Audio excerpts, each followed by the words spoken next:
Hello दोस्तों, मेरे YouTube channel पर आपका स्वागत है। तो चलिए कहानी शुरू करते हैं। और कहानी अच्छी लगी तो प्लीज़ चैनल को लाइक, सब्सक्राइब एंड शेयर ज़रूर कीजिएगा। अदिति घूमकर शोभित को दिखाते हुए बोली, कैसा लगा? शोभित बिना किसी झिझक के बोला, डन। विप्लव और वहाँ पर आता है और अदिति को देखता है तो हैरानी से कहता है, बनी यार, तुम क्यूटी पाई से रेड बनी कैसे बन सकती हो? कितनी खूबसूरत लग रही हो। एक सेकेंड रुको। इतना कहकर विप्लव अपने हाथ में पकड़ा सारा स्नैक्स शोभित के ऊपर फेंक देता है और अपना फ़ोन निकालकर जल्दी से अदिति की तस्वीरें लेने लगता है। शोभित घूर घूर कर विप्लव को देखने लगता है। अदिति घूम घूम कर पोज देने लगती है तो विप्लव खुश होते हुए कहता है, इस बार मैं तुम्हें अपना मॉडल ज़रूर बनाऊंगा। तुम बहुत सुंदर लग रही हो।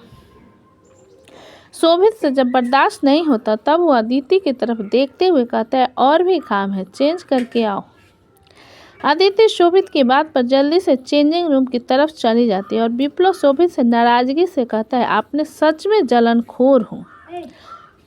मैं फ़ोटो खींच रहा था ना। शोभित विप्लव की बात पर अपनी आंखें छोटी करके बोला, बेटा ज़्यादा ना फोटोग्राफर बनने की ज़रूरत नहीं है, तुम्हारी होने वाली भाभी है वो। विप्लव शोभित की बात पर मुंह बनाते हुए बोला, भाभी है तो क्या हम दोनों दोस्त पहले हैं? मैं उसे भाभी नहीं कहूँगा, मैं तो बनी ही कहूँगा। शोभित विप्लव को घूरते हुए बोला, तुम्हें उसे भाभी कहना होगा। विप्लव जीत में बोला, क्यों? मैं नहीं बोलूँगा। वो मेरी भाभी कैसे होगी? वो मेरी बनी है, मुझसे छोटी है और आपके अचानक शादी कर लेने से हम लोगों का रिश्ता नहीं बदलेगा। मैं भाभी नहीं कहूँगा। शोभित विप्लव को घूर कर देखा है और सारे स्नैक्स सोफे पर फेंकते हुए कहता है, खुद जाकर साफ करो। विप्लव शोभित की बात पर मुंह बनाते हुए सारे स्नैक्स के पैकेट उठा लेता है और अदिति कुछ देर में चेंज कर वापस आती है। उसके हाथ में 3 बैग थे जिनमें से उसने 2 महक और वैशाली के लिए खरीद लिए थे। अदिति शोभित की तरफ देखते हुए बोली, मेरा सारा शॉपिंग हो गया, अब क्या हम घर जा सकते हैं? मुझे भूख लग रही है। विप्लव अदिति के हाथ को पकड़कर बोला, बनी तुम मेरे साथ जाओगी, चलो। इतना कहकर विप्लव अदिति को अपने साथ लेकर मेन सेक्शन की तरफ चला जाता है क्योंकि उसे अपने लिए भी कपड़े खरीदने थे। शोभित विप्लव की हरकत पर गहरी सांस लेकर खुद से बोला, कभी कभी मेरा भाई सच में एक जिद्दी बच्चा बन जाता है। क्या करूं मैं इस लड़के का? इतना सोचते हुए शोभित मेन सेक्शन की तरफ चला आता है। उनकी सारी शॉपिंग पूरी होती है। अब ढेर सारे बैग शोभित और विक्रम के हाथ में थे। शोभित सारे बैग को संभालते हुए लिफ्ट की तरफ जाने लगता है कि अचानक किसी से टकरा जाता है, जिस कारण 2 बैग नीचे गिर जाता है। शोभित को काफ़ी गुस्सा आ रहा था। शोभित गुस्से में इरिटेट होकर सामने खड़ी लड़की से बोला, व्हाट द हिल। ये कहते हुए शोभित सामने की तरफ देखा है जहाँ पर प्राज्ञा खड़ी हुई थी। प्राज्ञा को देखकर शोभित का मूड थोड़ा खराब हो जाता है, लेकिन वो कुछ भी नहीं कहता। प्राज्ञा शोभित के हाथ में इतने सारे बैग को देखते हुए बोली, कोई फंक्शन होने वाला है क्या आपके घर में? इतनी सारी शॉपिंग। शोभित प्राज्ञा के बात का बिना कोई जवाब दिए गिरे बैग को उठा लेता है और वहां से जाने लगता है, जिस पर प्राज्ञा शोभित के हाथ को पकड़ते हुए कहती है, आप मुझे इग्नोर नहीं कर सकते।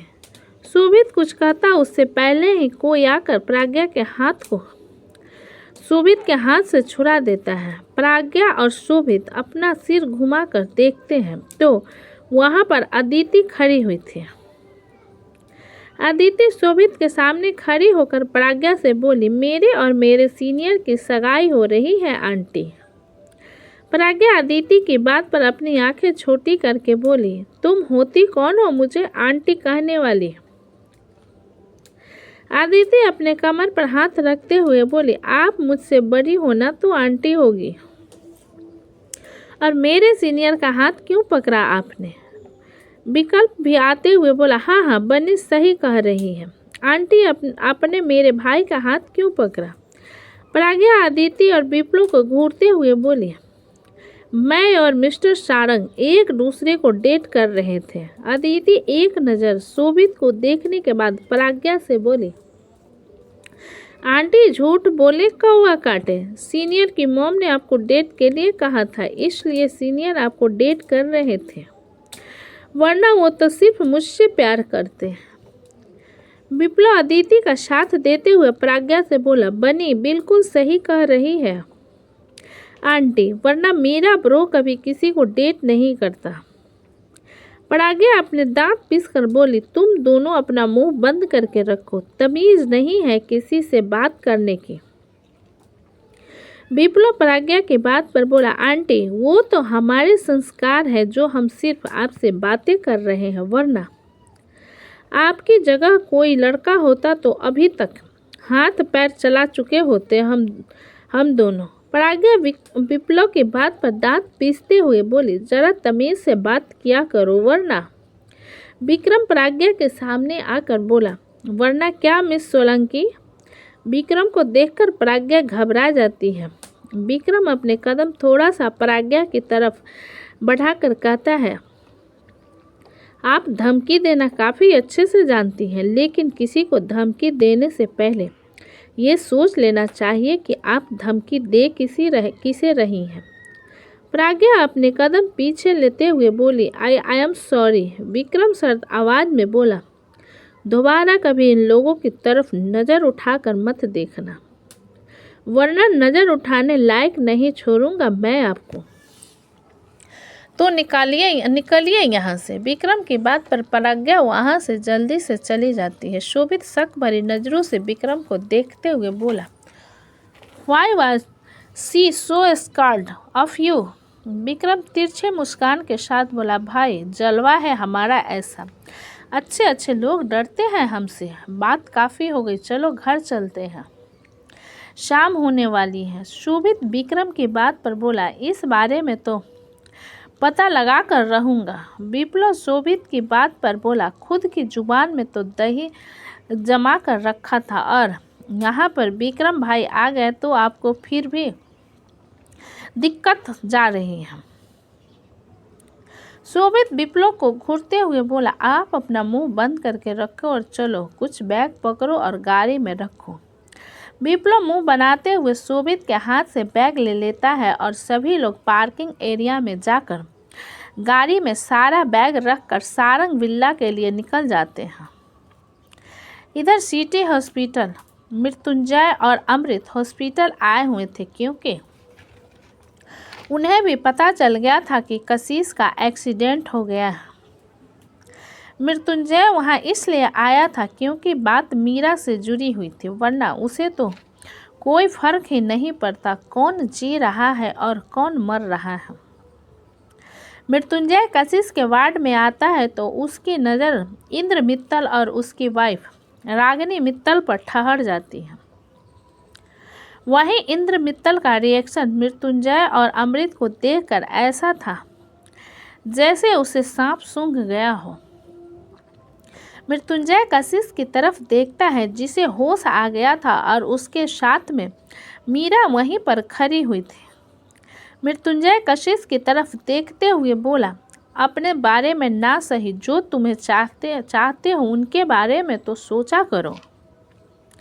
कशिश मृत्युंजय की बात पर बोला, तुम्हें यहाँ आने के लिए किसने कहा?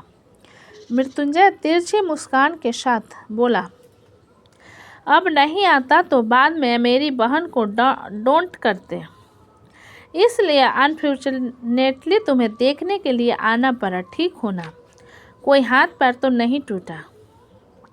अमृत कशिश के पास जाकर बोला, अपनी लाइफ इंश्योरेंस तो करवा कर रखी है ना, कम से कम मरने के बाद तो पैसे घर वालों को मिलने चाहिए। मीरा मृत्युंजय और अमृत की बात पर बोली, भाई। अमृत मीरा के सिर पर थपथपा कर बोला, मजाक कर रहा था, तुम ठीक हो ना? कशिश अमृत की बात पर बोला, यहाँ पर जीजा हॉस्पिटल बेड पर लेटा हुआ है और तुम्हें मजाक सूझ रहा है, क्या बात है? मृत्युंजय कशिश की बात पर बोला, तो क्या छाती ठोक कर रोना शुरू कर दें? और वैसे भी कोई महान काम करके तुम्हारा एक्सीडेंट हुआ नहीं है। दारू पीकर गाड़ी चला रहे थे, तुम्हें किस बात की टेंशन हो गया? कशिश अपनी मुट्ठी मजबूती से बंद करके बोला, तुम दोनों को देखकर मेरा दिमाग खराब हो रहा है। जाओ यहाँ से। मृत्युंजय कशिश की बातों को इग्नोर कर इंद्र मित्तल के सामने आकर बोला, nice to meet you mister Mittal. वैसे डोंट वरी, आपका सौतेला भतीजा बिल्कुल ठीक है। मीरा और नित्या हैरानी से मृत्युंजय की तरफ देखते हैं। कशिश गुस्से में चिल्लाकर कहता है, मृत्युंजय जुबान को लगाम दो।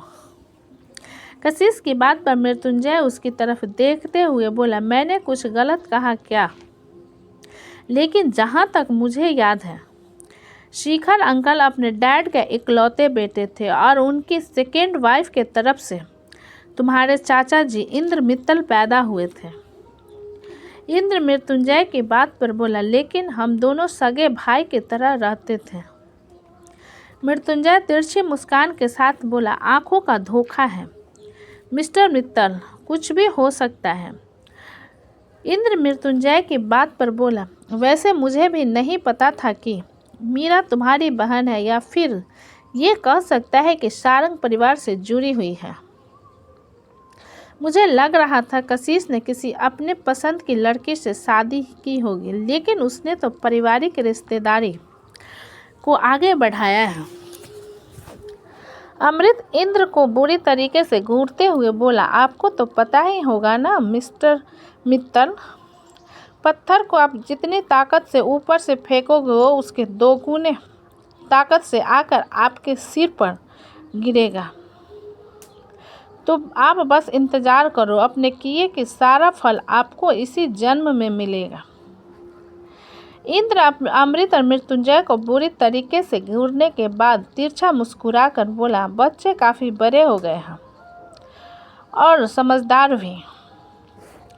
काफ़ी खुशी हुई सारंग परिवार से एक बार फिर से रूबरू होकर। मृत्युंजय इंद्र की नज़रों को इग्नोर कर कशिश से बोला, जल्दी से ठीक हो जाओ। वैसे ज़्यादा लगी भी नहीं है, तो हो सकता है तुम्हें कल तक डिस्चार्ज मिल जाए। शाम को कल मेरे भाई की सगाई है, पूरे फैमिली के साथ आना है। कशिश बस मृत्युंजय को बुरी तरीके से घूरने लगता है। मृत्युंजय कुछ सोचकर मीरा से बोला, मीरा तुम चलो मेरे साथ सारंग विला। तुम्हारे पति की देखभाल के लिए उसके चाचा और चाची जी हैं, जिनके लिए वो जान रखता है, वो और आंखें बंद करके जो चाहे वो करने को तैयार रहता है। मीरा मृत्युंजय की बात पर बोली, उनको मेरी ज़रूरत है भाई, मैं कल आ जाऊंगी, आई एम प्रॉमिस। और थैंक यू सो मच, आप यहाँ पर उनसे मिलने आए।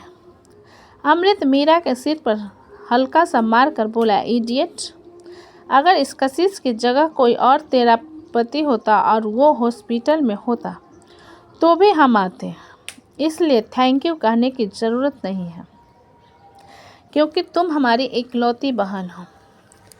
मीरा अमृत की बात पर अपना सिर हिला देती है और मृत्युंजय जाने से पहले इंद्र की तरफ देखकर बोला, पागलपन के कई तरह के होते हैं, एक सामने वाले को बर्बाद कर खुद को आबाद करना और दूसरा खुद बर्बाद होकर सामने वाले को आबाद करना। इतना कहकर मृत्युंजय अमृत के साथ वार्ड से बाहर निकल शेखर जी के वार्ड की तरफ चला जाता है, क्योंकि आज उनको डिस्चार्ज मिलने वाला था। मृत्युंजय और अमृत शेखर जी के वार्ड में थे। शेखर जी को डिस्चार्ज मिल चुका था, जिसकी तैयारियां चल रही थी। मृत्युंजय शेखर जी की तरफ देखते हुए बोला, पापा कल शोभित की सगाई है, आप सभी को आना है। सुधांशु मृत्युंजय की बात पर बोला, जीजे आप देख रहे हो ना, मेरे पापा की तबीयत खराब है, फिर भी आप बेवकूफ़ वाला काम कर रहे हो। मृत्युंजय सुधांशु के टोन में बोला, साले, अगर मैंने इनवाइट नहीं किया तो बाद में मुझे ही बुरा कहोगे, इसलिए सोचा मैं कह दूँ और तुम्हारा आना और ना आना तुम्हारे ऊपर है। मृत्युंजय की बात पर सुधांशु मुंह बनाते हुए बोला, आपके घर का फंक्शन भी आपकी तरह ही बोरिंग होगा।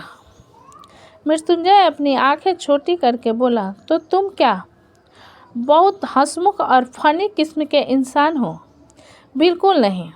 सुधांशु मृत्युंजय की बात पर बोला, तो क्या आपकी जुबान से शहद नहीं करते हैं?